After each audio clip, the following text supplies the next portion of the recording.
अस्सलाम वालेकुम। आज की इस वीडियो में जो हम डिस्कस करेंगे वो chapter number 2 class matric exercise 2.3 done है।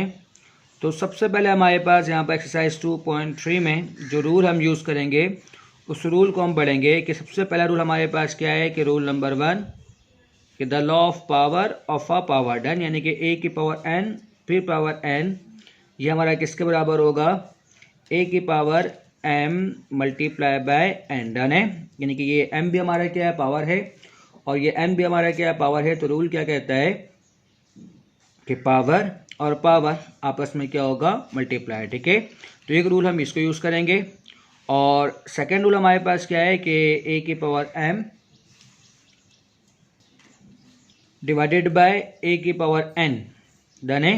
यानी कि रूल हमें क्या कहता है कि अगर दो नंबर क्या हो, डिवाइड हो और उनका बेस क्या हो, सेम हो, तो अगर दो नंबर डिवाइड हो और उनका बेस क्या हो, सेम हो, तो हम पावर को क्या करेंगे, सब्ट्रैक्ट करेंगे। ठीक है, तो इस एक्सरसाइज में जो हमें दो रूल को यूज़ करना है वो देख लें। पहला रूल क्या है कि लॉ ऑफ पावर, यानी कि अगर दो पावर आपस में क्या इस तरह के फॉर्म में हो तो उससे हम क्या करेंगे, आपस में मल्टीप्लाई करवाएंगे। और दूसरा हमारे पास क्या है, law of quotient of a power, यानी कि अगर दो नंबर हमारे पास क्या हो, डिवाइड हो और उनका बेस क्या हो, सेम हो, तो हम बेस को एक बार लिखेंगे और पावर को सब्ट्रैक्ट करेंगे। ठीक है, तो ये दो रूल को हमें यहाँ पर क्या करना है, यूज़ करना है। ठीक, अच्छा एक बात और यहाँ पर कि हम क्या कहते हैं कि ए की पावर 0 इज इक्वल टू 1। तो ये रूल हमें क्या कहता है कि anything power 0 is equal to 1 except 0, यानी कि अगर किसी भी नंबर की पावर क्या हो, 0 हो, तो किसके बराबर होता है, 1 के बराबर होता है। ठीक है, यानी कि 2 की पावर 0 1 के बराबर होगा, 3 की पावर 0 1 के बराबर है। ठीक है, यानी कि कोई भी नंबर हो अगर उसकी पावर क्या हो, 0 हो,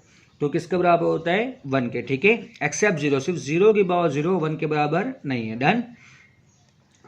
आते हैं एक्सरसाइज में। हमारे पास एक्सरसाइज 2.3 में जो पहला क्वेश्चन है हमारे पास वो क्या है कि 10 की पावर 3 और फिर पावर 2। ठीक है, तो बेसिक से रूल हमारे पास क्या है कि 10 की पावर 3 फिर पावर 2।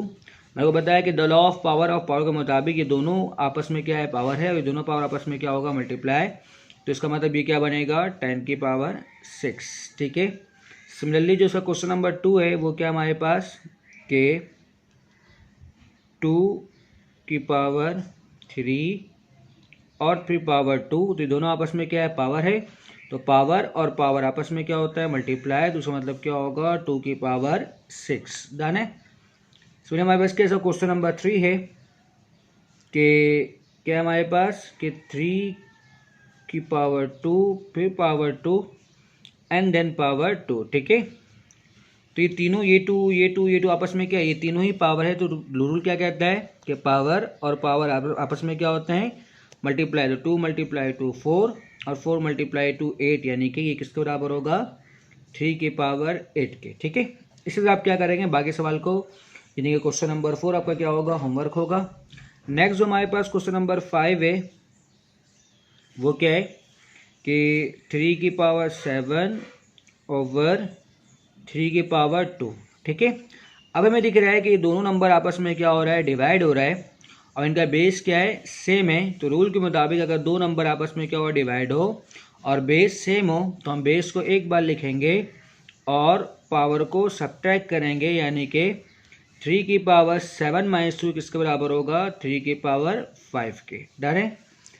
सिमिलरली हमारे पास क्वेश्चन नंबर 7 को हम देखते हैं कि 7 क्या है हमारे पास कि ए की power 9 divided by A power of 2, इन दोनों का बेस सेम है। तो रूल के मुताबिक बेस से पावर सब्ट्रैक्ट, यानी कि 9 माइनस 2 और 9 माइनस 2 इक्वल टू 7, यानी कि ए की पावर 7। डन है।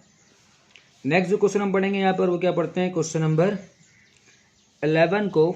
तो देखिए 11 हमारे पास क्या है कि -20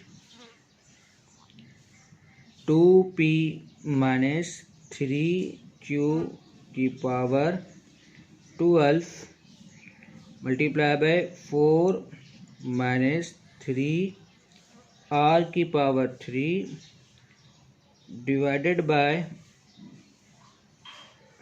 क्या मेरे पास कि -4 2p माइनस 3q की power 9 multiply by 4 minus 3r। ठीक है, सबसे पहले यहाँ देखें कि ये माइनस से माइनस क्या होगा, कैंसिल। और जब इन दोनों को आपस में आप क्या करोगे कि कैंसिल करोगे तो उसका मतलब क्या होगा कि 4 मल्टीप्लाई 1 4 और 4 मल्टीप्लाई 5 कितना होता है हमारे पास 20 होता है। इसका मतलब ये क्या हमारे पास 5। ठीक है, अब यहाँ देखिए कि इन दोनों का बेस क्या है, सेम है 2p माइनस 3q। इसका बेस क्या है 2p माइनस 3q और इसका बेस क्या है 2p माइनस 3q। तो इन दोनों का बेस क्या है, सेम है। तो रूल के मुताबिक अगर बेस सेम हो तो हम क्या करेंगे, पावर को सब्ट्रैक्ट करेंगे। डन है, तो 2p माइनस 3q की पावर 12 माइनस 9। डन है। सिमिलरली हमारे पास ये दोनों भी क्या हो रहा है, आपस में डिवाइड हो रहे हैं और इनका ही बेस क्या है, सेम है। तो रूल के मुताबिक क्या करेंगे, हम बेस को एक बार लिखेंगे यानी कि 4 माइनस 3r।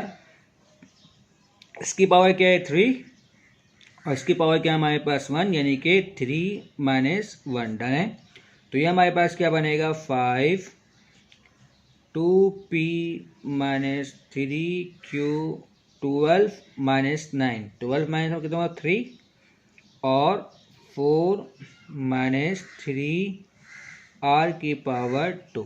डन है, तो बाकी सवाल आप खुद बनाएंगे, इसकी प्रैक्टिस करें। उम्मीद करता हूँ कि आज का लेक्चर आपको समझ में आया होगा। वीडियो देखने के लिए शुक्रिया। अल्लाह हाफिज़।